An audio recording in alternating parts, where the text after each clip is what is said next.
오늘은 요한계시록 21장 말씀입니다. 영원한 하나님 나라를 사모합니다. 이런 제목으로 함께 말씀을 나누도록 하겠습니다.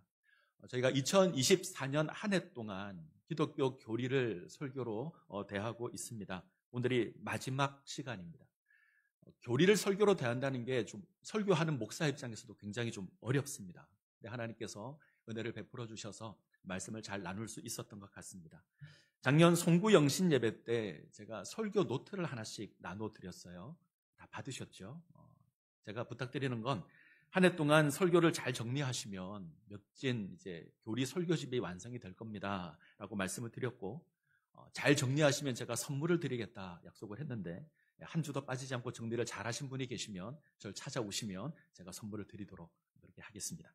자, 오늘 설교 주제는 영원한 하나님의 나라입니다. 우리가 사모하는 영원한 하나님의 나라가 오늘 설교의 주제입니다. 작년입니다. 2023년 미국 사람들을 대상으로 천국에 대한 설문조사를 했습니다. 당신은 천국이 있음을 믿습니까? 라고 물었습니다. 그러자 67%의 미국 사람들이 있다라고 답을 했습니다. 100명 가운데 67명.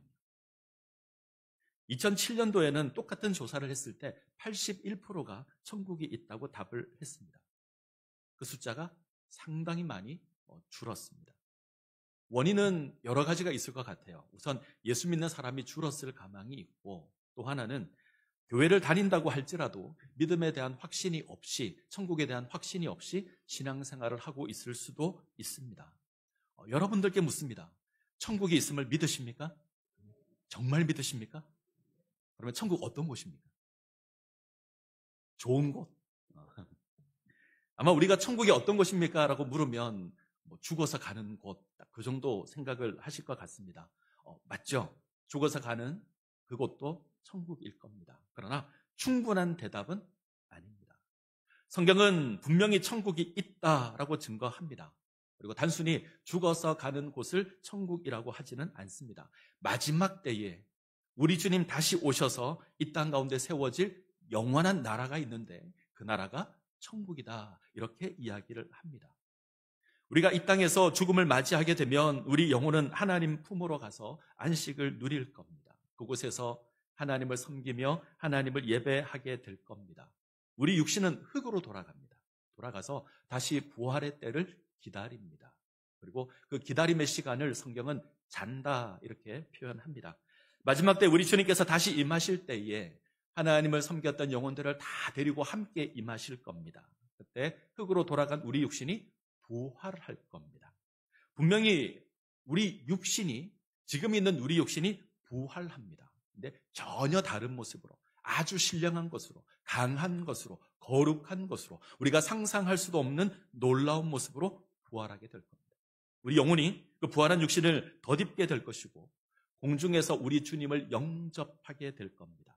하나님의 영광에 참여하게 될 겁니다. 이것이 우리가 누릴 구원입니다. 중요한 건 성경이 계속해서 반복해서 강조하는 건 우리가 하나님과 함께 거하게 될 겁니다. 영원토록 하나님과 함께 거하게 됩니다. 이것이 우리가 누릴 구원입니다.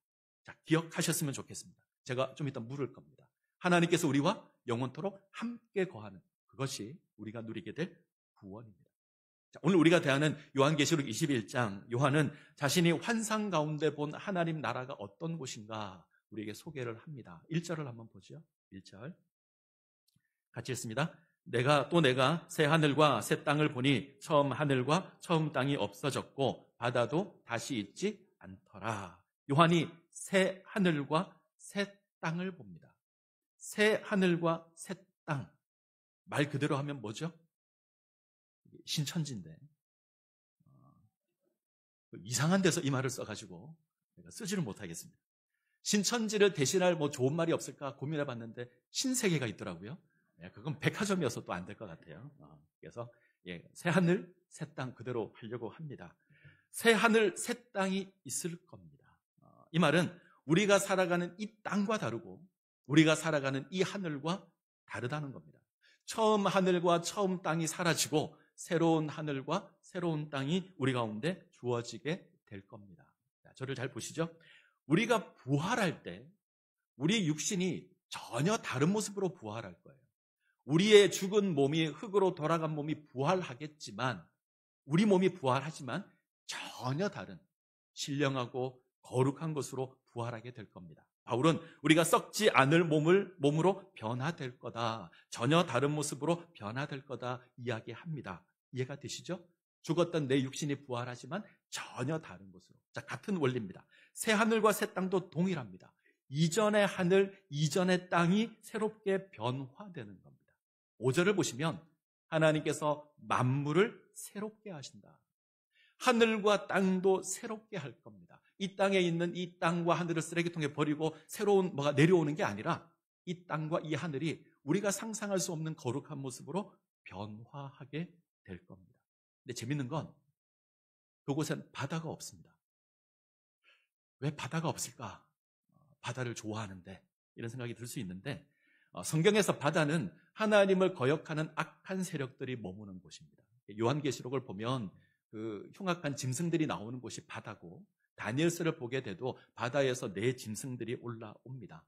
바다가 없다라는 말은 더 이상 하나님을 거역하는 악한 세력이 없다는 겁니다. 그 나라는 죄가 없고요. 그 나라는 악이 없고요. 하나님을 대적하는 그 모든 것들이 없을 겁니다. 그 새 하늘과 새 땅이 이 땅 가운데, 이 세계 가운데 주어지게 될 겁니다. 자, 2절로 가죠. 2절. 같이 있습니다. 또 내가 보매 거룩한 성 새 예루살렘이 하나님께로부터 하늘에서 내려오니 그 준비한 것이 신부가 남편을 위하여 단장한 것 같더라. 자, 요한이 또 뭘 봅니다. 뭘 보죠? 하늘에서 내려오는 거룩한 성 새 예루살렘을 봅니다. 자, 여기도 같은 원리예요. 놀랍게 변화된다는 건데 이전에 있던 거룩한 성 예루살렘이 거룩한 성 새 예루살렘으로 변화됩니다. 자, 그러면 예루살렘이 뭔지를 봐야 되죠. 이때 예루살렘은 이 땅에 있는 이스라엘의 수도 예루살렘이 아닙니다. 사도 요한은 새 예루살렘을 이렇게 표현하죠. 신랑을 위하여 단장한 신부 같다. 새 예루살렘은 신부예요. 그럼 신랑은 누구죠? 예수님, 어린 양 예수 그리스도. 자, 21장 9절입니다. 21장 9절. 같이 읽겠습니다. 7 대접을 가지고 마지막 7 재앙을 담은 7 천사 중 하나가 나와서 내게 말하여 이르되 이리 오라 내가 신부 곧 어린 양의 아내를 네게 보이리라 하고 그리고 10절부터 보게 되면 이제 온갖 보석들이 등장을 합니다. 신부 곧 어린 양의 신부를 보이겠다. 이 신부가 새 예루살렘 성입니다. 예수님이 신랑이고요. 우리가 신부입니다. 교회가 신부입니다. 이 새 예루살렘 성은 우리를 의미하고 교회를 의미합니다.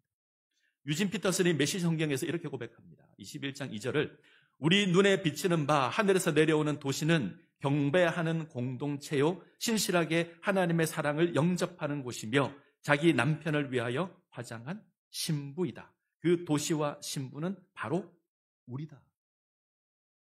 거룩한 성 새 예루살렘은 우리입니다. 신랑 대신 어린 양 예수 그리스도의 신부인 교회입니다. 우리가 그 영광스러운 모습으로 변화된다는 거예요.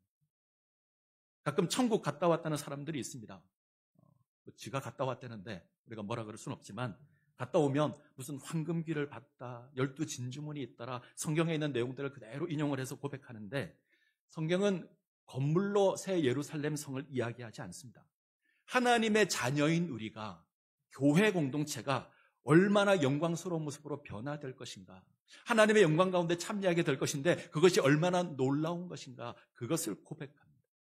자, 새 예루살렘이라면 이전과 다르다는 거죠. 이전의 예루살렘 어땠습니까? 이전의 교회가 어떠했나요? 온전하지 못했습니다. 하나님의 구원받은 거룩한 공동체인데 예수 그리스도께서 머리가 되는 교회인데 온전하지 못했습니다. 온갖 문제 다 가지고 있습니다. 온갖 상처가 가득합니다. 때로는 다툼이 있고 때로는 분쟁도 있습니다. 뭔가 하나님의 구원받은 공동체라고 하기엔 문제가 많은 것이 사실입니다. 더군다나 원수 마귀가 위협하고 박해하고 그랬습니다. 자, 11장 2절을 볼까요? 11장 2절 같이 읽습니다. 성전 바깥마당은 측량하지 말고 그냥 두라. 이것은 이방인에게 주었은즉 그들이 거룩한 성을 42달 동안 짓밟으리라.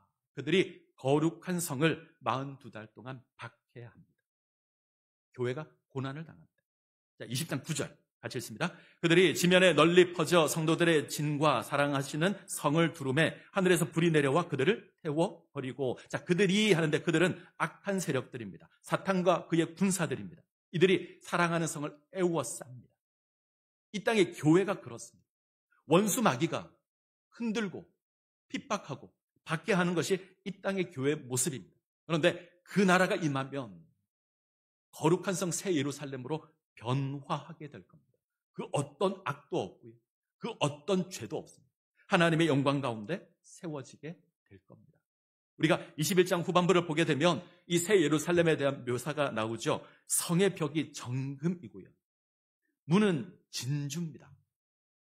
여러 개의 수백 개의 진주가 박혀있는 그 진주문이 아니고 큰 진주 하나가 문이에요. 성경에서는 이 보석들이 하나님의 영광을 상징합니다. 하나님의 영광을 이야기할 때 보석들을 이야기합니다. 이 땅에 세워질 그 거룩한 성 새 예루살렘, 하나님의 교회가 하나님의 영광 가운데 세워지게 될 겁니다.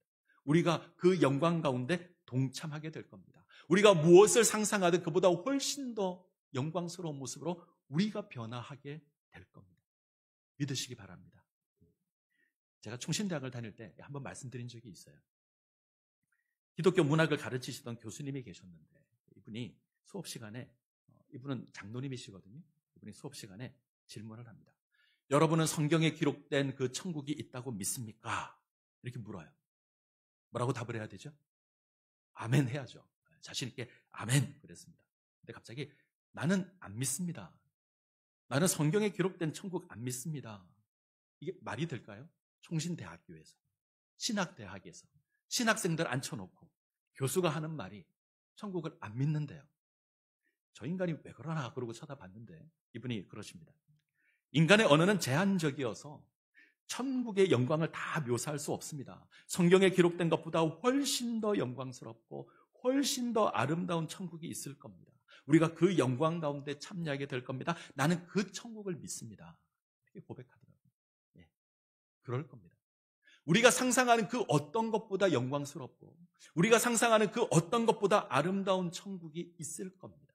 믿으시기 바랍니다.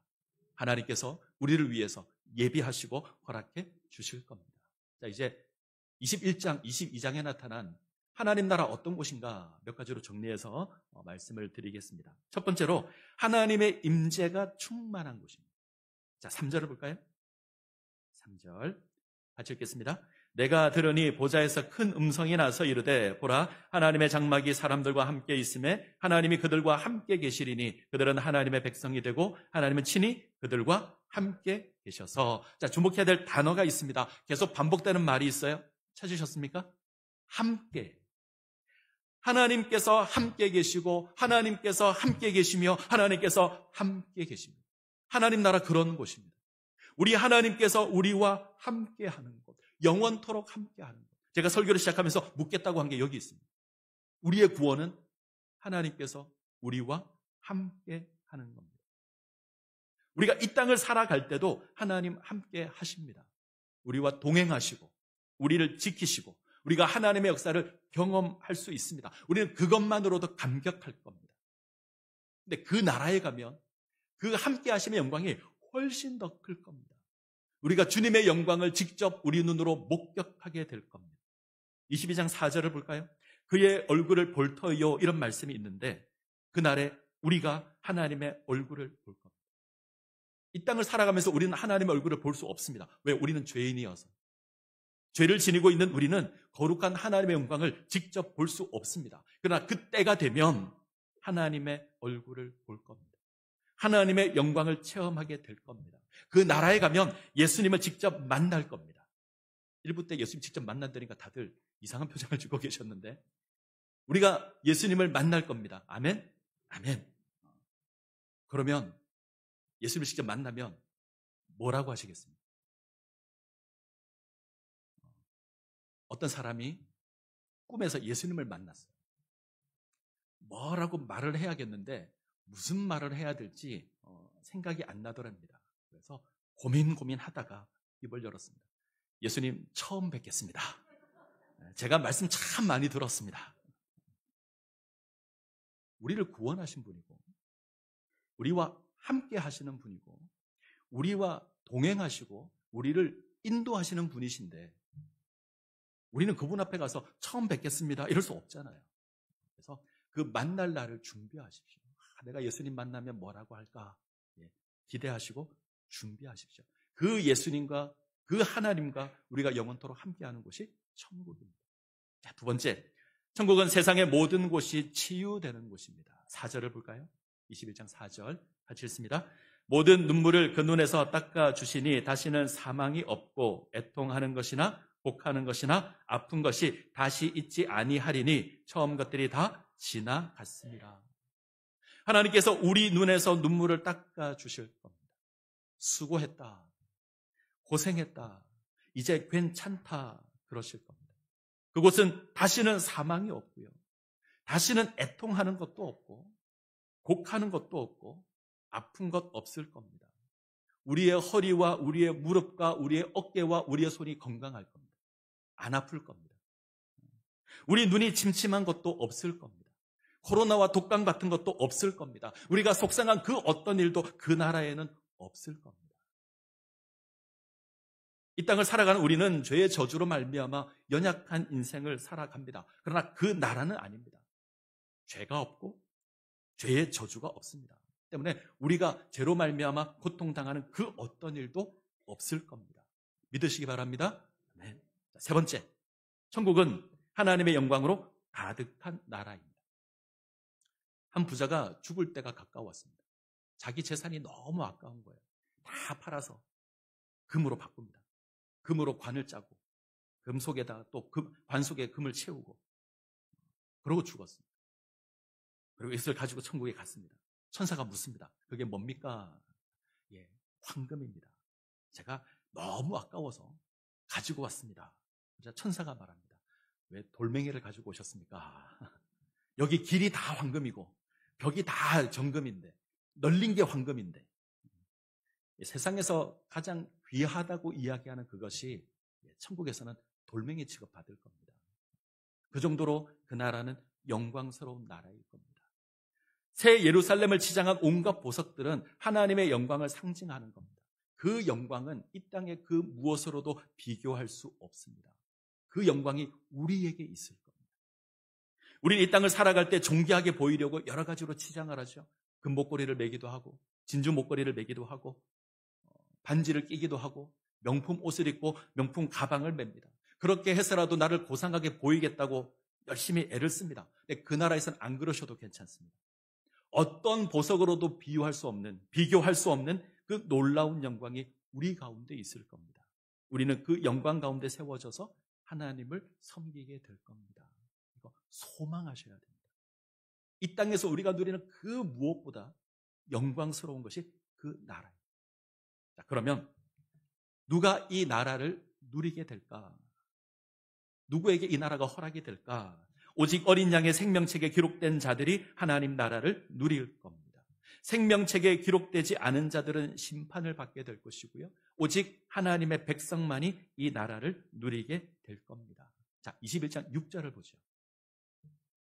21장 6절, 7절 같이 읽습니다.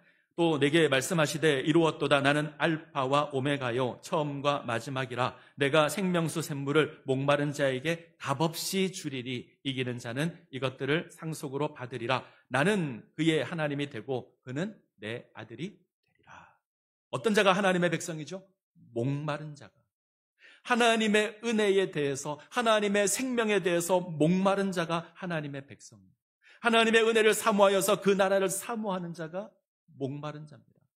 이 자가 이길 겁니다. 그래서 그 나라를 상속받을 겁니다. 이긴다는 것은 그 믿음과 그 소망이 흔들리지 않고 승리하는 겁니다. 요한계시록 2장과 3장을 보면 소아시아에 보낸 7가지 메시지가 나오죠. 7교회에 보낸 메시지가 나오는데 그곳에서 주님께서 요구하시는 것들이 있습니다. 믿음을 지키는 겁니다. 하나님의 말씀을 지키는 겁니다. 고난이 있지만 흔들리지 않는 겁니다. 처음 사랑을 잃어버리지 않는 겁니다. 신앙의 본질을 잃어버려 미지근한 것이 아니라 그 본질을 지키는 겁니다. 그런 자가 하나님 나라를 누리게 될 겁니다. 우리 믿음을 지켜야 합니다. 하나님의 말씀을 붙들고 그 말씀에 따른 삶을 살아가야 합니다. 때로 고난이 있지만 요동하지 않아야 합니다. 우리가 느꼈던 그 뜨거운 처음 사랑을 잊어버리시면 안 됩니다. 우리 신앙이 미지근해지면 안 됩니다. 우리의 믿음을 붙들고 지켜야 합니다. 그래야 하나님 나라를 누리게 될 겁니다. 말씀을 맺겠습니다. 새하늘과 새 땅에 하나님 나라가 있을 겁니다. 그곳에 우리는 새 예루살렘으로 세워지게 될 겁니다. 하나님 나라에서 우리는 가장 화려하고 가장 영광스러운 모습으로 세워지게 될 겁니다. 너무나도 아름다운 하나님 나라가 있습니다. 이것이 우리의 소망입니다. 우리는 이 소망을 인하여 살아가는 자들입니다. 이 소망이 우리가 살아가는 이유이고 목적이고요. 이 소망이 이 땅을 살아가는 우리의 능력입니다. 이 사실 기억하시고 이 소망 가운데 세워지시기를 간절히 소원합니다.